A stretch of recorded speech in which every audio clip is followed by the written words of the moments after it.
kan bahwa hari ini harus lebih baik dari hari kemarin kalau mau maju. Saya berpikir apa kira-kira yang bisa saya lakukan yang setidaknya itu membuat saya majulah untuk diri saya. Saya tidak pernah mau membandingkan diri saya dengan diri siapapun di dunia ini. Kemudian kenapa saya mungkin lumayan produktif? Karena saya tidak pernah membandingkan, oh dia sudah menghasilkan banyak buku. Enggak mau saya begitu. Saya hanya berpikir dengan diri saya sendiri, saya hanya mau membandingkan diri saya itu dengan diri saya sendiri. Karena begini, kalau kamu membandingkan diri kamu dengan diri orang lain, termasuk dalam hal menulis, ketika kamu melihat orang yang sudah bagus tulisannya, ketika kamu sudah melihat orang yang sudah banyak menghasilkan buku, kamu akan merasa down, ya enggak? Ya, kalau saya begitu. Jadi, tidak perlu membandingkan diri kamu dengan diri orang lain. Oh, dia sudah penulis hebat. Oh, jangan. Itu yang akan membuat kamu itu tidak kunjung menulis sehingga kamu merasa rendah diri. Rendah hati itu boleh, tapi jangan rendah diri. Nah, kalau saya melihat ke bawah, dia kan belum menghasilkan tulisan apapun. Kalau saya meskipun tidak menghasilkan tulisan, saya sudah punya ide gitu. Jangan juga kamu akan merasa lebih hebat daripada dia. Jadi salah satu caranya adalah kalau mau maju, pikirkan bahwa hari ini harus lebih baik dari kemarin. Buktikan minimal dengan 200 kata. 200 kata itu nggak sulit bagi Anda untuk menulis ide Anda. Di toilet, saya tuh sering bawa HP itu di toilet. Karena jujur saja, di toilet itu ide itu keluar. Saya tulis di note HP saya. Gunakan gadget dengan sebaik mungkin. 200 kata dalam sehari itu sungguh lumayan, ketimbang tidak melakukan apapun. Yang kedua, tidak ada istilah sibuk untuk waktu 24 jam. Sampai detik ini, di umur saya yang 27 tahun ini, ya saya tahu, mungkin kesibukan. Ya, saya juga ghostwriter. Penulis bayangan yang saya menulis dibayar oleh orang, kemudian tulisan itu diatasnamakan atas nama orang lain yang membayar saya. Sekarang ini saya sedang menyelesaikan naskah sekitar 60 naskah tulisan, proyek tulisan.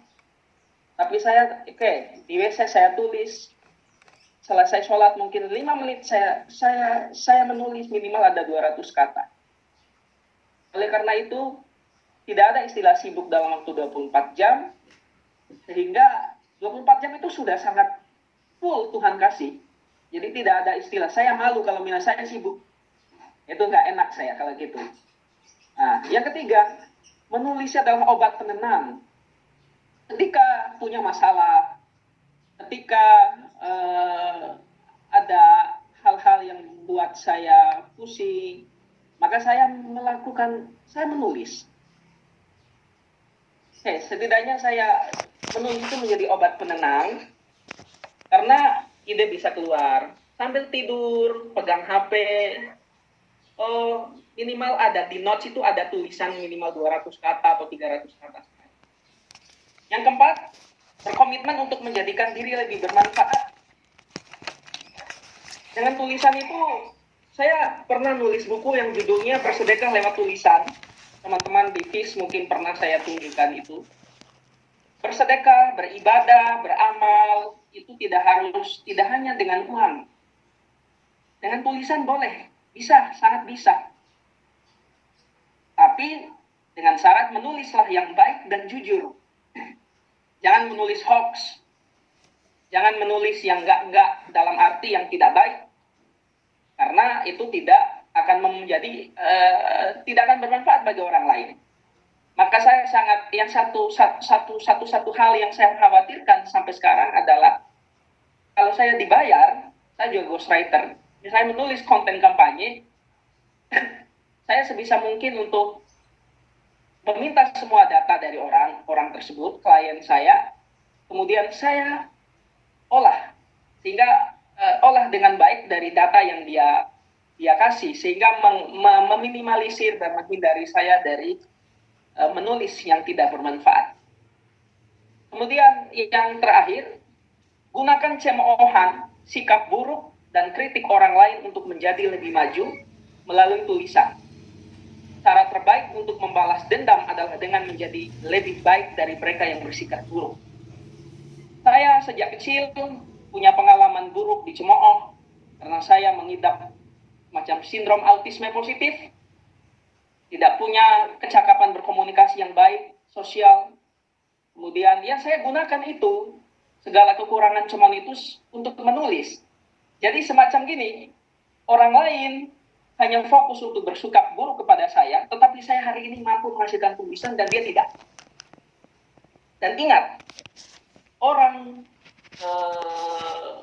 yang baik tidak akan mencemooh orang lain bersikap buruk, termasuk dalam tulisan. Maka kemudian ketika misalnya saya menghasilkan tulisan, cemoohan terhadap tulisan saya, sikap buruk terhadap tulisan saya, kritikan terhadap tulisan saya, itu saya jadikan motivasi. Tidak pernah saya sakit hati.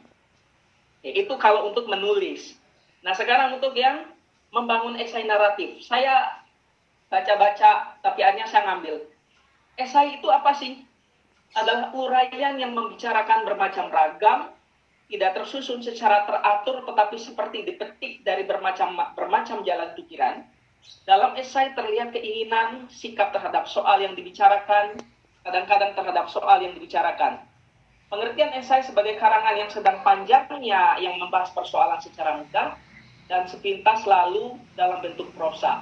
Ini dari H.B. Yasin, sang pausastra. Sebenarnya menulis esai itu makanya selaras dengan jangan pikirkan apakah bahasa yang saya pakai itu bahasa baku apa enggak, apakah ide saya ini buruk baik. Kamu nulis saja dulu esai itu. Yang mencerminkan bahwa itu adalah inspirasi kamu, ide kamu, pandangan kamu terhadap persoalan, kritikan kamu terhadap situasi atau keadaan. Jadi jangan pikirkan hal yang berbau teknis, tapi menulis saja dulu. Nah, esai naratif itu menggambarkan suatu ide dengan cara bertutur. Ngomong, istilahnya itu, esai naratif itu kita ngomong tapi kita tulis. Bahasa tulisan kita itu kita tulis. Kejadian yang diceritakan biasanya disajikan dalam urutan waktu. Oh, kita seruntut. Misalnya kalau kita mau mengkritik menulis tentang Super Semar misalnya, konflik antara Bung Karno, Pak Harto, dan dalam konteks Super Semar itu kita tulis tuh. Mulai dari kenapa nih Super Semar muncul, sebelum Super Semar diambil, ketika Pak Harto tidak mau menghadiri sidang kabinet, kemudian mengutus 3 jenderal, kemudian buntut dari implikasi imbas dari Super Semar itu apa, Pak Harto memberangus PKI, kemudian setelah itu Bung Karno dicopot dari jabatan, itu runtut maksudnya. Kita menulis aja mengalir, meskipun dia itu sesuai urutan waktu, tapi kita menulis itu dengan cara bertutur. Nggak apa-apa, ketik itu sambil menulis aja, maksudnya sambil ngomong gitu loh. Itu lebih bagus. Ketimbang Anda berpikir yang keras, tapi tulisan Anda tidak enak dibaca. Kemudian esai naratif juga melibatkan emosi dalam penulisan esai sehingga syarat akan kepentingan. Tidak ada manusia yang betul-betul objektif dalam menulis, dalam bersikap dalam kehidupan ini, termasuk dalam menulis. Jadi ketika Anda mengatakan, oh tulisan itu secara kepentingan, keliru. Justru tulisan itu adalah argumentasi yang sebenarnya berangkat dari subjektivitas setiap penulis. Cuman sebisa mungkin jangan sampai bias itu ide. Sebisa mungkin kamu lebih netral lah, sedikit netral dalam menulis, sehingga apa istilahnya, tulisan itu tidak terlalu bias. Saya mengakui beberapa tulisan saya, termasuk kemarin tentang Pak Harto, saya itu pengagum Pak Harto. Kemudian saya keluarkan, publikasikan 2 tulisan di media, judulnya Bung Karno, Pak Harto, Konflik dan Super Semar, kemudian Pak Harto dan Bung Karno sebagai kawan dan lawan. Tulisan itu dikritik oleh dosen sosiologi saya, Pak Najib itu. Tulisan kamu bias. Kamu fokus pada sosok. Ya itu ketika bicara tentang Pak Harto, saya sulit untuk melepaskan kepentingan pribadi saya yang fans sama Pak Harto itu. Tapi saya belajar dari situ, jangan sampai tulisan terlalu bias lagi, jangan sampai saya mengungkapkan dengan cara menghadirkan bahan bacaan sebanyak mungkin, sumber-sumber yang terpercaya. Dan cara membangun esai naratif. Kalau orang lain mengatakan bahwa menentukan tema, enggak. Yang pertama itu adalah membaca sebanyak mungkin.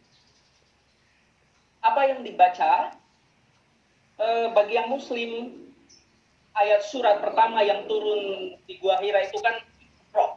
Iqra itu saya mengartikan bahwa tidak hanya membaca teks, tapi fenomena, masalah, situasi, keadaan, kondisi itu kita membaca itu juga.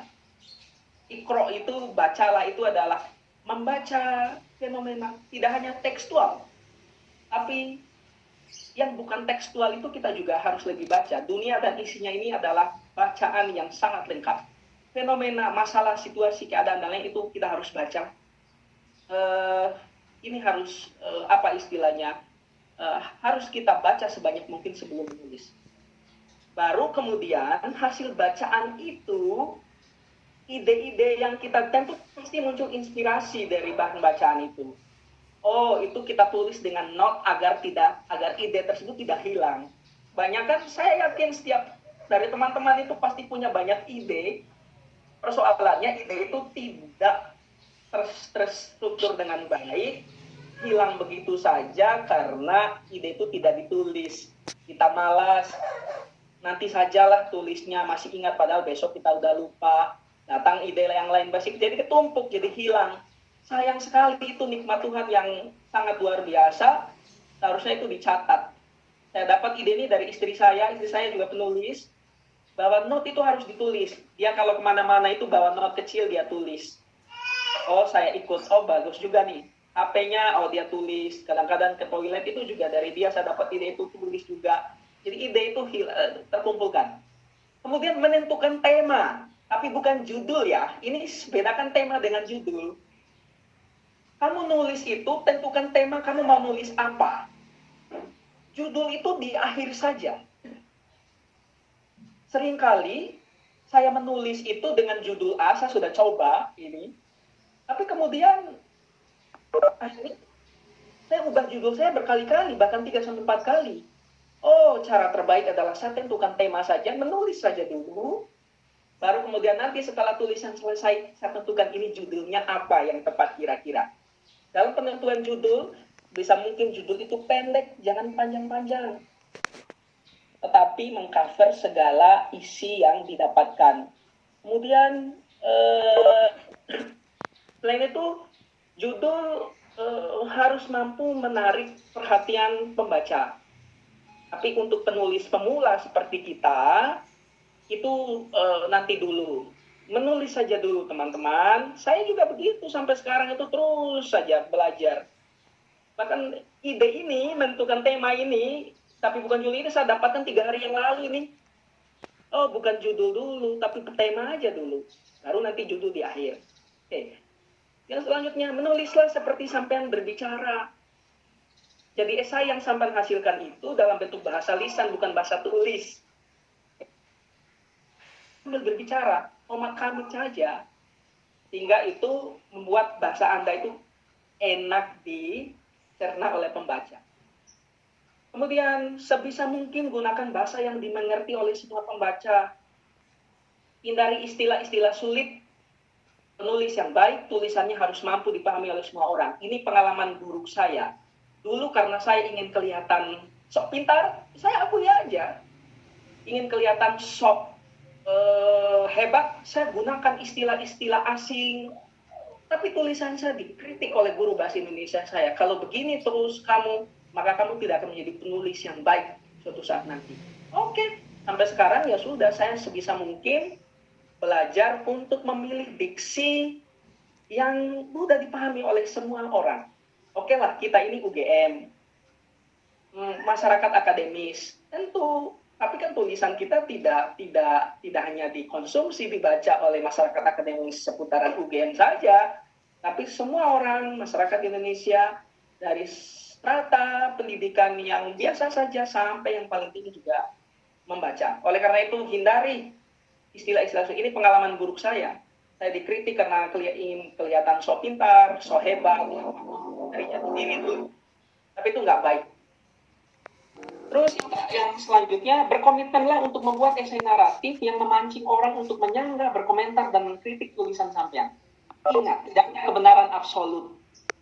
Jadi makin banyak orang berkomentar atas tulisan Anda, minimal dalam hatinya, minimal ada dalam hatinya, dalam pikirannya, tidak hanya atau rasa ingin tahu kenapa dia menulis ini.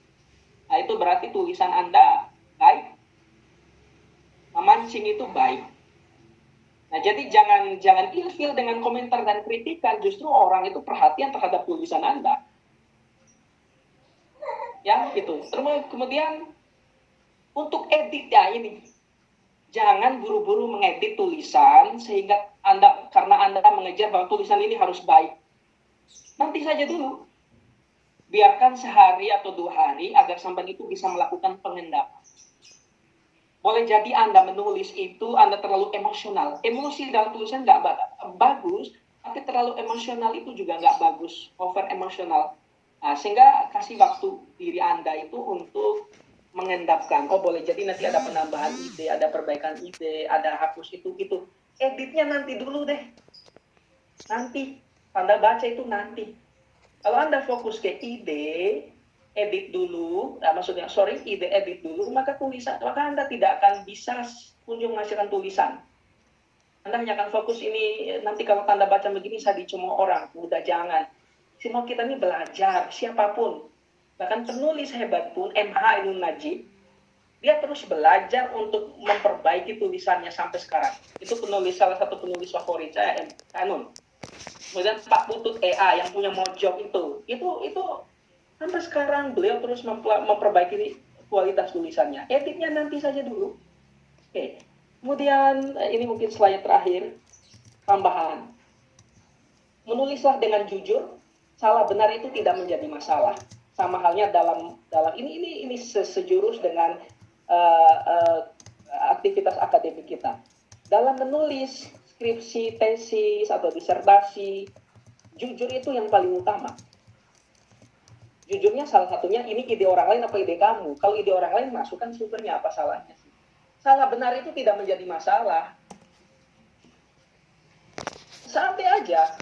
Nah, kemudian ini yang saya takutkan, bahwa menulis tidak jujur itu bisa membuat pikiran tidak enak, tidak tenang. Kemudian makin banyak orang mengkritik, makin baik tulisan sampean. Nah, dari kritikan itu jangan merasa kecil hati. Anda sampai perbaiki tulisan itu dari kritikan orang itu. Tapi ingat, ada orang yang mengkritik hanya untuk menjatuhkan, tapi ada juga orang mengkritik karena perhatian terhadap Anda. Nah, itu. Tentu Anda sudah bisa membedakan mana orang yang mengkritik demi kebaikan Anda dan orang kritik tidak sudah terhadap Anda. Kemudian ubahlah kritik menjadi motivasi. Sampai sekarang saya terus mengubah kritik menjadi motivasi. Mereka tuh berbuat baik sama kita karena mereka itu mampu memanfaatkan waktunya untuk memberi kritik terhadap kita. Yang nyinyir juga begitu banyak. Tapi ya mereka hanya akan begitu-begitu saja, tidak akan menghasilkan apapun.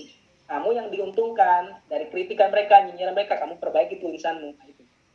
Tidak ada cara lain untuk meningkatkan kualitas tulisan kecuali dengan terus menulis. Saya berpikir bagaimana ya saya bisa menjadi penulis seperti M.H., Pak Putut.